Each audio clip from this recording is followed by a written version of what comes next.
ধুম 3 হল একটি 2013 সালের ভারতীয় অ্যাকশন থ্রিলার চলচ্চিত্র যেটি পরিচালনা করেছেন বিজয় কৃষ্ণ আচার্য এবং প্রযোজনা করেছেন আদিত্য চোপড়া যশ রাজ ফিল্মসের ব্যানারে।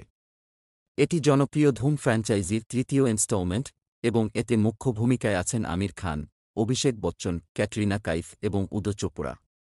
চলচ্চিত্রটি শিকাগোর পটভূমিতে অ্যাকশন, ড্রামা এবং ইমোশনের একটি উচ্চমাত্রার মিশ্রণ। প্লট সারমর্ম: চলচ্চিত্রটি শুরু হয় 1990 সালের শিকাগোর একটি ফ্ল্যাশব্যাক দিয়ে, যেখানে একটি ছোট ছেলে সাহির তার বাবা ইকবাল হারুন খান, জ্যাকি শ্রফ, কে তার circus, the great Indian circus, চালাতে সংগ্রাম করতে দেখে। জনপ্রিয়তা সত্ত্বেও সার্কাসটি ঋণের বোঝায় ডুবে যাচ্ছে এবং ইকবাল শিকাগোর ওয়েস্টার্ন ব্যাংক থেকে ঋণ পেতে ব্যর্থ হন। যখন ব্যাংকের চেয়ারম্যান অ্যান্ডারসন সাহায্য করতে অস্বীকার করে এবং ইকবালকে অপমান করে, তখন তিনি হতাশায় আত্মহত্যা করেন। এই ট্রমাটিক ঘটনাটি শাহিরের উপর গভীর প্রভাব ফেলে এবং সে ব্যাংকের উপর প্রতিশোধ নেওয়ার শপথ নেয়।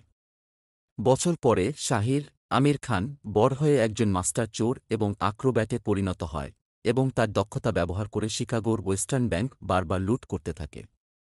তার পদ্ধতিতে অপরাধের স্থানে একটি ক্লাউন মাস্ক রেখে যাওয়া হয়, যা সার্কাসের সাথে তার সংযোগের প্রতীক। ব্যাংক ব্যবস্থাপনা তাকে ধরতে ব্যর্থ হয়ে মুম্বই পুলিশের সাহায্য চায়। এন্টার জয় দীক্ষিত, অভিষেক বচ্চন এবং আলী আকবর ফতেহ খান, উদয় চোপড়া আগের ধুম চলচ্চিত্রগুলোর ডায়নামিক কপবাইকার জুটি।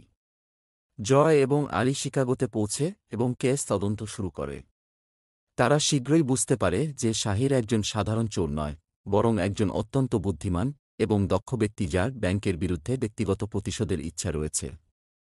শাহিরের সাহসী চুরি এবং চতুর পলায়ন পুলিশকে সতর্ক রাখে এবং জয় তাকে ধরতে আরও দৃঢ়প্রতিজ্ঞ হয়।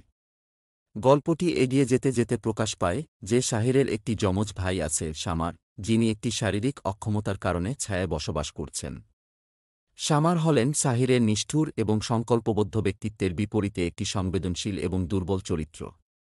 দুই ভাই একটি গভীর বন্ধন ভাগ করে নেয় এবং শাহিরের কর্মকাণ্ড তাদের বাবার স্বপ্ন পুনরুজ্জীবিত করা এবং তার মৃত্যুর প্রতিশোধ নেওয়ার ইচ্ছা দ্বারা চালিত হয়। শাহিরের পরিকল্পনা আরও জটিল হয়ে ওঠে যখন সে একটি সুন্দর সার্কাস পারফর্মার, আলিয়া ক্যাটরিনা কাইফ, কে তার পরিকল্পনায় জড়িত করে।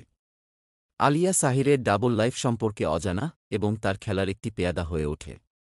এদিকে জয় এবং আলী শাহিরের কাছাকাছি পৌঁছে যায়, যা একের পর এক রোমাঞ্চকর পিছন ধাওয়া এবং সংঘর্ষের দিকে নিয়ে যায়। চলচ্চিত্রের ক্লাইম্যাক্স ঘটে হুভার ড্যামে, যেখানে শাহির তার শেষ চুরি সম্পন্ন করে। একটি নাটকীয় টুইস্টে প্রকাশ পায় যে শামা সবসময় শাহিরকে সাহায্য করে আসছিল এবং দুই ভাই জয় এবং আলীকে ছাড়িয়ে যাওয়ার জন্য একসাথে কাজ করে। তবে তাদের কর্মের মানসিক চাপ তাদের উপর চেপে বসে, যা একটি ট্র্যাজিক এবং তিক্তমিষ্টি সমাপ্তির দিকে নিয়ে যায়। থিম এবং হাইলাইটস: প্রতিশোধ এবং মুক্তি: শাহিরের যাত্রা তার বাবার মৃত্যুর প্রতিশোধ নেওয়া এবং তার পরিবারের লেগেসি পুনরুদ্ধার করার ইচ্ছা দ্বারা চালিত। ভ্রাতৃবন্ধন: শাহির এবং শামারের সম্পর্ক গল্পের কেন্দ্রীয় বিষয়, যা আনুগত্য, ত্যাগ এবং ভালোবাসার থিম তুলে ধরে। দর্শনীয় অ্যাকশন সিকোয়েন্স: চলচ্চিত্রটিতে উচ্চমাত্রার বাইক চেজ, স্টান্ট এবং চুরির দৃশ্য রয়েছে, যা দর্শকদের আসনের কিনারায় রাখে। মানসিক গভীরতা: আগের ধুম চলচ্চিত্রগুলোর থেকে আলাদা, ধুম 3 তার অ্যান্টাগনিস্টিক চরিত্রের মানসিক ব্যাকস্টোরিতে গভীরভাবে প্রবেশ করে, শাহিরকে একটি জটিল এবং সহানুভূতিশীল চরিত্রে পরিণত করে। অভিনয়: আমির খান একটি দ্বৈত ভূমিকায় একটি শক্তিশালী অভিনয় প্রদান করেন, শাহির এবং শামার উভয় চরিত্রকে নুয়ান্স এবং ইন্টেন্সিটি দিয়ে চিত্রিত করেন। অভিষেক বচ্চন জয় দীক্ষিতের ভূমিকায় তার ট্রেডমার্ক চার্ম এবং ডিটারমিনেশন নিয়ে ফিরে আসেন। ক্যাটরিনা কাইফ আলিয়া চরিত্রে উজ্জ্বল, চলচ্চিত্রটিতে গ্ল্যামর এবং গ্রেস যোগ করেন। উদয় চোপড়া আলী চরিত্রে কমিক রিলিফ প্রদান করেন, চলচ্চিত্রের ইন্টেন্স মুহূর্তগুলোর ভারসাম্য বজায় রাখেন। উপসংহার: ধুম 3 হল ধুম ফ্র্যাঞ্চাইজির একটি দৃশ্যত স্টানিং এবং মানসিকভাবে চার্জড সংযোজন।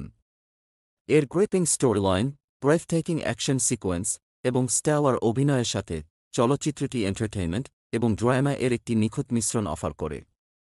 যদিও এটি ফ্র্যাঞ্চাইজির কোর এলিমেন্টস যেমন ফাস্ট বাইকস এবং হাই স্টেকস হিস্ট এর সাথে সত্য থাকে, এটি ফ্যামিলি, রিভেঞ্জ এবং রেডেম্পশন এর ডিপার থিমগুলিও অন্বেষণ করে, যা এটিকে একটি স্মরণীয় সিনেম্যাটিক এক্সপেরিয়েন্স করে তোলে।